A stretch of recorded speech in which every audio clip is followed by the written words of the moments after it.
When it comes to being incarcerated, you want to learn as much as possible. You want to know who is what set they claim, who they hang out with, who's related, who gets money together, who not to fuck with, who everyone stays away from, who's bad business, who's good business, all that. If you're watching this, you already know why you're here.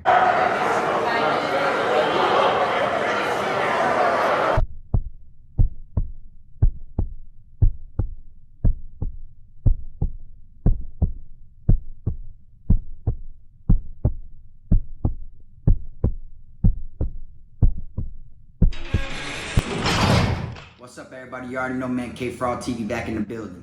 Y'all go ahead and do me that solid favor and hit that like and subscribe button. Make sure you hit the notification bell also so you can see it first. I want to tell everybody welcome back to another episode of the Inmate Dictionary. Today we're going to be speaking on letter L. Learn as much as possible. For those that already been tuned in for majority of the dictionary, y'all know every single thing that I speak about in this series is a way to help you survive while being incarcerated. No matter what it is, from A to Z, you're going to find some helping tools that will help you make it through your bid if you find yourself on the other side of that fence. All right? And like I said, today, letter L, learn as much as possible. What I mean by that is you want to learn everything about everyone that is around you. Okay? Your surroundings you must examine all times. All right? Like I said in prior videos, you got one mouth, two eyes, and two ears for a reason. You're supposed to listen and see twice as much as you speak. So everything that goes on around you, you want to learn about, okay? You want to know who's affiliated with who. You want to know if this individual that you hang out with or talk to, if he's part of a gang, if he's paying a gang, if he's got a hit on him from a gang. You know, you want to learn all that shit, because when you find yourself dealing with people and having people around you that are considered being in your circle, whatever they find themselves in is going to bring it your way also. So if they're in harm's way, you're going to find yourself in harm's way. So it's always good to know everything that's going on, all right? You never know who you're doing business with unless you observe. You peep the handshakes, the gestures and shit that they do, the way that they mob the pound, who they're always with. You might see someone that you know is the head of a gang, and then next thing you know, you see 2-3 dudes in your dorm that are always going and meeting up with the head of that gang. Everywhere that person goes, he's got the same 2 people from your dorm with him. That right there is either letting you know, either they're trying to become part of that gang or they are affiliated with that gang. After a while, you will learn, and you'll literally find yourself in less threatening situations when you know these type of things. If you know this one dude is known for robbing people, he's got cuts all on his face and shit because he's been cut up from robbing people at different camps. He's considered bad business. That is someone that you don't want to do no transactions with. You don't want to invest no money or show your income or have him in your pockets or any kind of way, because 9 times out of 10, he's going to rob you. Or he's going to, try to shorten you, try to lowball you. He's going to owe you something and never pay you back. You don't want to find yourself in that type of shit. But if you're not paying attention, if you just freely one day just decide to do business with this gentleman and you don't know that about him because you weren't observing, you didn't have your ears open about what these dudes be saying about him, you feel me? Then you didn't know no better, and then next thing you know, bam, he got you for your shit. That's why it's good to learn as much as possible. And not just with the gangs and with inmates also. You want to learn shit when it comes to the guards as well. You want to learn what officers are cool, what officers aren't. You feel me? Who is associated and has like a staff relationship with what officers? Because you can find yourself in a messed up situation. Here you go flirting with a female officer and you don't know she's fucking this one dude in a different dorm, brings him cell phones, brings him tunchi, tobacco, all that, and you don't know, and here you trying to holler and shit like that, and then boom, you step on his toes. Now you got someone that's after you that you didn't know nothing about. You feel me? And you make it farther during your bid when you know these things. A lot of it is going to rub off on you regardless. Whether you want to learn it or not, it's self-explanatory that it's just going to be in your mind. You're going to see how people carry themselves when they walk around the compound. You're going to see how the officers are when they do their shakedowns, how they work and how they run the yard. So you're going to learn. You're going to become a convict, and you're going to learn how to, wheel and deal through the system as much as possible. And the best thing to do when you're doing it is to stay off the radar. Sit back and observe. Literally. Every dorm I ever went into when I was in prison, you think I went in there head first, was loudmouth, walking around, fucking showing everything I got, letting everybody know I was a playmaker? No, I didn't. Now, when I go to dorms, every dorm I basically went to, people knew me. You know, so people knew I was a playmaker. People knew what it was. But it's just that convict code to where you don't display as much. You don't show your hand off rip because you never know who's watching. And I'm not just talking about the jack boys or people that are going to try to, you know, milk you for your shit and make you break it off and extort you. I'm not talking about people like that. That's the least of the worries on my end. I'm worried about the people who will snitch, people who will write kites to the officers. You know, then you got to see what officers that are working in dorms. You learn the schedule of an officer's duty, when he comes to work, what days he's on, the 4 days he's on and the 4 days he's off. You learn all these type of things so you're able to base your shit around that officer's schedule. If you know that officer's fucked up when he's at work and there ain't no movement, there ain't no wheeling and dealing and no hustling and transactions, there's no way you got basers coming in and out of your dorm buying shit off you when he's at work, then you know you're going to try to get rid of everything the days before he comes, or you're going to try to re-up the day before he's, you know, about to leave, so you know you learn it all. That's the main thing that you want to do, is learn. And I'm talking about, like, you can make a lot of money in prison. You can literally make so many enemies also, but you can also make so many cool people. You can meet someone that was next to you in a dorm because you weren't friendly. He was next to you in a dorm for 6 months, and you never know how cool that individual was and how that individual can benefit you. Y'all can help each other. You see what I'm saying? You might have the product on the streets, but he might have the route of the person that can bring it. And y'all stay right near each other. You see? So there's always different ways you want to learn. Learn the ropes of it all. Even if it's something you're not into. Like as far as like tattooing. Even if you're not the dude that does tattoos. Or if you're not the one getting tattoos. Somewhere down the line, you're eventually going to learn about tattoos while being incarcerated. From seeing other people slinging ink or seeing other people getting tatted. You're going to learn how they make the needles, how they make the soot, which is ink, how they put the tattoo machine together. You're going to learn all these things by seeing someone do it. You feel me? And then it's more of like a, you know, trick of the trade. You want to learn these things because you might find yourself in a different camp later on down the line, and then you get put in a dorm and there's like 3 dudes in there that know how to sling ink, that are tattoo men, but they don't know how to build the machine.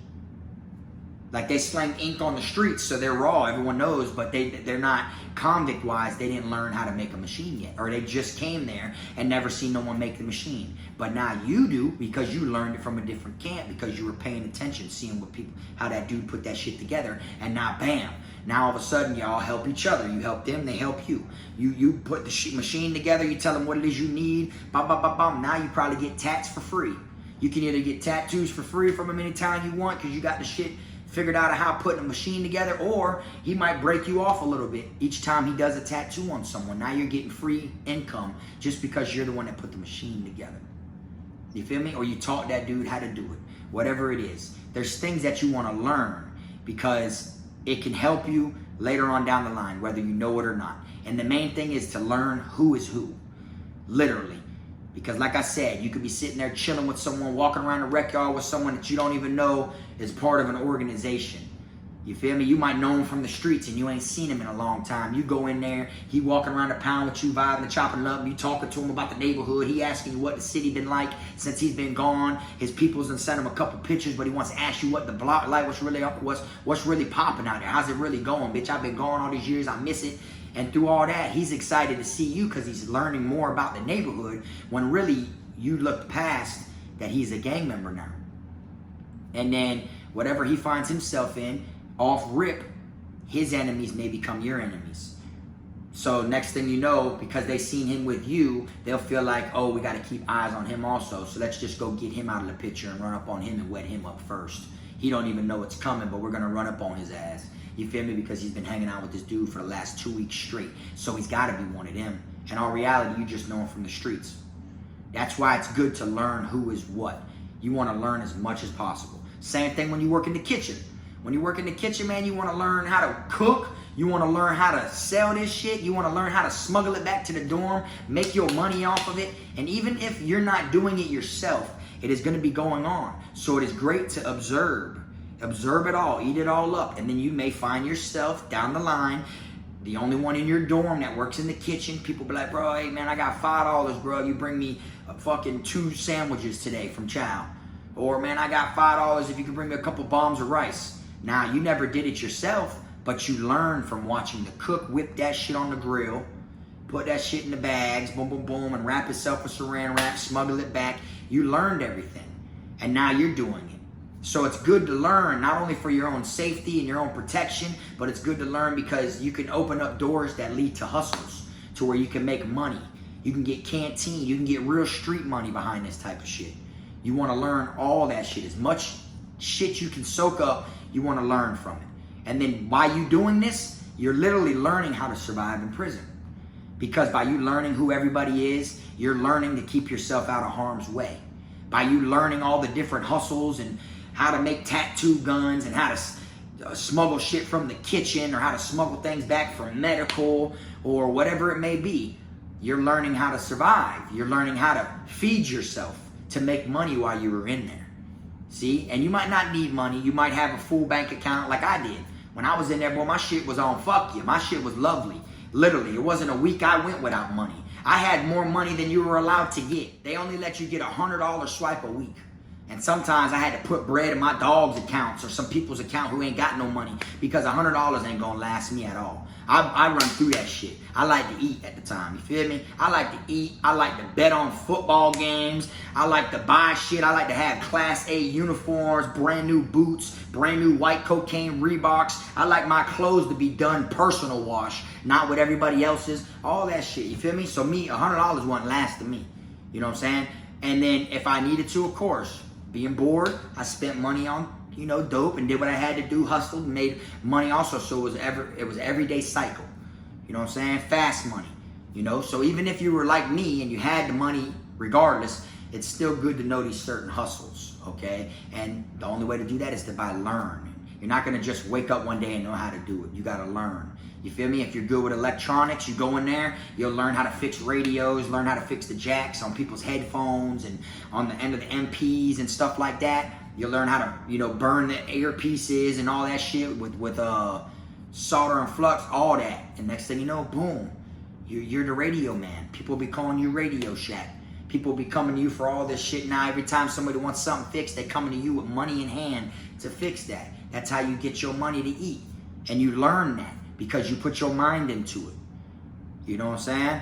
And when it comes to it now, a lot of people do find themselves, you know, hurt in prison. I'm talking about they get wet. There's some things you can't control. You can't tame what's about to happen. You can't tame the type of people that are going to come after you because problems look for you also. It isn't like if you do these things, you're going to avoid problems fully. That isn't what I'm saying, because trouble will find you regardless in prison, even if you're trying not to be involved in trouble. You know what I'm saying? It ain't like you got to be the troublemaker for trouble to happen. There's other troublemakers in there. And when it happens to people, they learn from it. They learn, don't be doing business with that dude because now I just got attacked by his fucking enemies. They learn, oh, I shouldn't be associated with that dude because he got a hit on his head. You know, they learn certain things, and you know you ain't gonna sit there and do no business with nobody that you know is gonna burn you.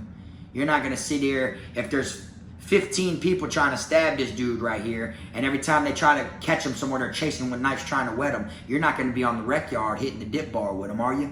Y'all taking turns on sets and shit, helping each other do push-ups and squats and benching each other and shit. No, you're not, because you're just finding yourself put in harm's way. That's why, if you want to survive, pay attention to this dictionary that I got for you. It is nothing but real spill. I'm going to be dropping this shit from A to Z. I might do 5 volumes of it. And every single time, it is going to be something that you can actually use as a strategy to survive while you were incarcerated. And for this one here, learn as much as possible. Learn everything you can about the chain gang if you find yourself in there. And the reason it comes in handy so much is because when I was in prison, I learned majority of the shit. I'd say 75 to 80% shit about prison I learned at my first camp. So once I got transferred to the big dogs, to the big league, once I left Calhoun and went to the big league, Charlotte CI, I only was like 30% short up here of everything. you know, so I didn't have that far to go to learn it all. So I already knew what time it was. I already knew what to expect. So anytime I'd find myself in a situation, or I'd see something about to go down, or even with the scheduling of the officers and how they moved, or how they hand mail out, or whatever it may be, anything you can think of, once you learn it and you get it down pat at one camp fully, when you go to your next camp, the only thing you got to learn then is the officers' movements and the inmates' movements. Everything else is going to come from your first camp. It's all going to fall in place. I'm talking about identically is what I meant. It's going to fall in place as just like the chow hall food menu.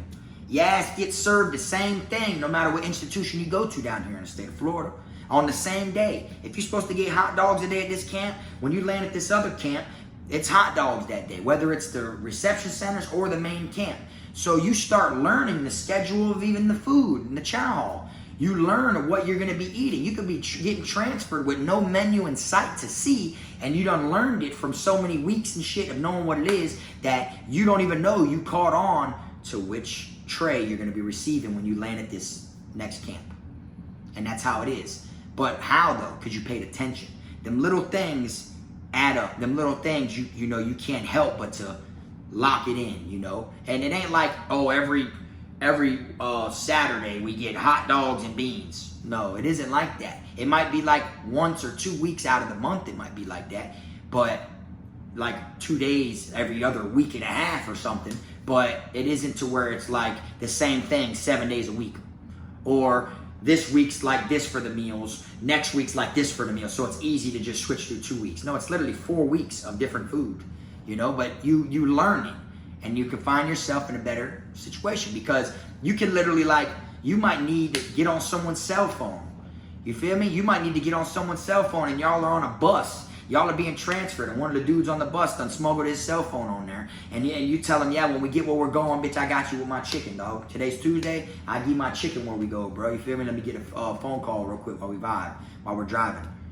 Because they don't watch you on the bus. They lock you in the cages and they're driving. That's it. They're not on the bus watching you. Bitches are walking around, smoking all that on the bus. You know what I'm saying? So you could be like, I'll give you my chicken. Oh, all right. Now, if you didn't know what damn meal it was, you might have been like, oh, I'll give you my dinner. And it might be a trashiest meal possible. Dude ain't going for that. But you know it's chicken. So you offer the man, hey, I'll give you my chicken tray. Now, once you go there and they don't serve you chicken, it ain't like, oh, shit, my bad, bro. You feel me? I didn't know it wasn't chicken day, dog. You know, like if you're a person that has the phone, you know, bitch, today's Tuesday, then you know it's chicken. But they might not give it to you where you go. They might be out of chicken at that camp. You feel me? Or you'll know it's Friday and you'll be like, we ain't getting chicken, bro. You trying to run game on? Bitch, you trying to use my phone? Bitch, you like, what you trying to tell me it's chicken for, bro? I know it ain't chicken. You get what I'm saying? You learn these things, and it's best to learn as much as possible. That's all I got for you today on this video. I hope somebody like thinks and locks this shit in. And if you ever find yourself incarcerated, just remember to observe that shit. Observe it and take in as much things that are going to be right there in front of you, because you never know when you may need that shit in the long run. All right? But anyways, I'm going to wrap this video on up. I appreciate y'all watching. Y'all already know, man. I'll catch y'all next time, man. Y'all have a blessed day. This Frog.